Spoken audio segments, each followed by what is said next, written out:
नमस्कार। मैं अमित श्री अविंदो सोसाइटी की ओर से आपका हार्दिक स्वागत करता हूं। आज हम शिक्षा में शून्य निवेश नवाचार ZIIAI कार्यक्रम के द्वारा संकलित किए गए एक रोचक नवाचार थीम आधारित उपस्थिति लेके आए हैं। इस नवाचार को समझने के लिए आज हम उत्तर प्रदेश बोर्ड के कक्षा 5 के EVS विषय के एक पाठ जीव जंतु की रोचक बातें लेके आए हैं।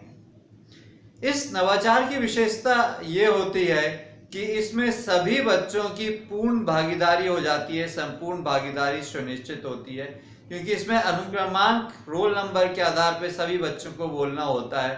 तो अनुक्रमांक 1 से लेके आखिरी अनुक्रमांक तक, पहले बच्चे से लेके आखिरी बच्चे तक सभी बच्चे बोलते हैं, सभी बच्चे अपनी पाठ में सहभागिता देते हैं और सहभागिता सुनिश्चित करते हैं। इस नवाचार की विशेषता ये होती है कि इससे हम किसी भी पाठ की पुनरावृत्ति बहुत अच्छे से कर सकते हैं और सभी बच्चे पूरे पाठ की अच्छे से पुनरावृत्ति में शामिल होते हैं और पूरे पाठ की अवधारणा और कॉन्सेप्ट उनको अच्छे से समझ में आ जाता है। हम इस पाठ की बात करें यदि जीव जंतु की रोचक बातें, तो इस पाठ में सभी जानवर, जीव जंतु, उनके विशेष अंग, उनके विशेष पार्ट्स ऑफ ऑर्गन्स जो हैं उनके बारे में बात की गई कि उनकी क्या विशेषताएं होती हैं और किस प्रकार से दूसरे जानवरों या जीव जंतु से भिन्न हो जाते हैं और स्पेशल हो जाते हैं। तो चलिए इस नवाचार के माध्यम से इस पाठ को हम समझने की कोशिश करते हैं, किस प्रकार से हम इस नवाचार का क्रियान्वयन कर सकते हैं। जब स्कूल शुरू होता है, जब कक्षा चालू होती है, तो शिक्षक को अटेंडेंस लेनी होती है, उपस्थिति लेनी होती है, दैनिक उपस्थिति। तो बस थोड़ा सा चेंज करते हैं इसमें दैनिक उपस्थिति में। शिक्षक जैसे वो बोलते हैं अनुक्रमांक 1, तो बच्चे यस सर या जी गुरुजी ना बोल के कोई भी जीव जंतु का नाम, उसके विशेष अंग का नाम और वो विशेष अंग की क्या विशेषता होती है और वो दूसरे जानवरों से किस प्रकार से भिन्न होता है, इस प्रकार से बोलते हैं। जैसे उन्होंने बोला, शिक्षक ने बोला कि रोल नंबर 1, तो जो रोल नंबर 1 रहेगा वो ऐसा बोल सकता है सांप। अब सांप के विशेषता बताते हैं कि उसकी बाहरी कान नहीं होते हैं, इसलिए वो जो कंपन महसूस करता है वो अपनी चमड़ी से, अपने शरीर से जमीन पे रेंगते हुए चलता है और उसी से आवाज को पहचानता है। इस प्रकार से किसी भी एक जानवर के बारे में, एक जीव जंतु के बारे में, उसे किसी एक अंग के बारे में उसकी विशेषता बताता है, तो वो सारे बच्चों को पता चल जाती है। उसी प्रकार से जब रोल नंबर 2 कहेंगे तो कोई भी बच्चा कह सकता है, जो जिस बच्चे का रोल नंबर 2 होता है वो कह सकता है कुत्ता। अब कुत्ते की नाक बहुत संवेदनशील होती है, वो कोई भी गंध को बहुत जल्दी से पहचान लेता है और उस गंध को बहुत दिनों तक याद रखता है।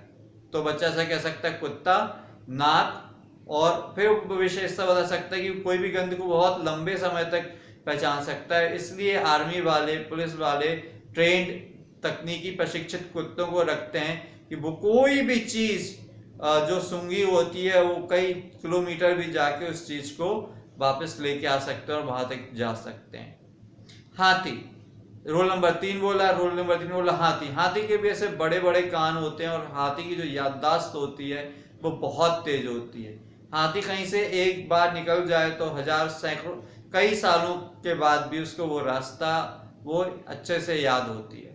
इसी प्रकार से बोलते हैं अनुक्रमांक 4, तो पक्षियों की बात करते हैं कि पक्षी जो है उनकी नजरें बहुत तेज होती हैं और बहुत ऊपर से, ऊंचाई से भी उड़ते हैं। बाज, गिद्ध और बड़े पक्षी बहुत ऊंचाई से उड़ते हुए भी साफ साफ देख सकते हैं। अपनी नजर से, इंसान की नजर से उनकी नजरें जो 4 गुना तेज होती हैं। उसी प्रकार से उल्लू की बात कर सकते हैं कि उल्लू रात को सोता है, उसकी जो आंख की पुतली नहीं घूमती, इसलिए उसको जो अपना मुंडी है, चेहरा है, मुंह है, बार बार उसको घुमाना पड़ता है। इस प्रकार से जब हम ये नवाचार करते हैं तो अटेंडेंस लेते ही समय बहुत सारी चीजें क्लियर हो जाती है और सभी बच्चे अच्छे से समझ लेते हैं। तो इसमें एक तो सभी बच्चों की सहभागिता होती है, 1 से आखिरी रोल नंबर तक सभी बच्चे की सहभागिता सुनिश्चित होती है। सभी बच्चे अच्छे से बोलते हैं तो उनमें एक आत्मविश्वास पैदा होता है, वो सोचते हैं तो उनमें सृजन शक्ति भी पैदा होती है। क्योंकि वो आंसर देते हैं तो एक विनम्रता का पाठ भी सीखते हैं, विनम्रता से नम्रता पूर्वक आंसर लिखने भी सीखते हैं। जब वो बात करते हैं तो बात करने की कला भी सीखते हैं। तो इस नवाचार के माध्यम से बहुत सारी चीजें बच्चे सीख सकते हैं और पठन पाठन को बहुत रोचक बना सकते हैं। इसके बाद संप्रेषण कला भी इनमें आती है। उम्मीद है कि आपको ये वीडियो पसंद आया होगा और आप अपने इस नवाचार को अपने स्कूल में, विद्यालय में, कक्षा में जरूर क्रियान्वित करेंगे और मुझे पूर्ण विश्वास है कि इसके बहुत अच्छे परिणाम आपको देखने को मिलेंगे। यदि ये वीडियो आप फेसबुक पर देख रहे हैं तो ZIIEI का फेसबुक पेज जरूर लाइक कीजिए।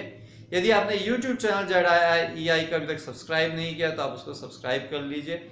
नीचे डिस्क्रिप्शन में आपको एक लिंक दी गई है इनोवेटिव पाठशाला मोबाइल ऐप का, जिसमें इसी प्रकार के दिलचस्प, रोचक, मनोरंजक नवाचार हैं, जिसकी सहायता से आप खेल खेल में बच्चों को बहुत सारी चीजें समझा सकते हैं, पढ़ा सकते हैं। उम्मीद है ये वीडियो आपको पसंद आया होगा। वीडियो देखने के लिए बहुत बहुत धन्यवाद। नमस्कार।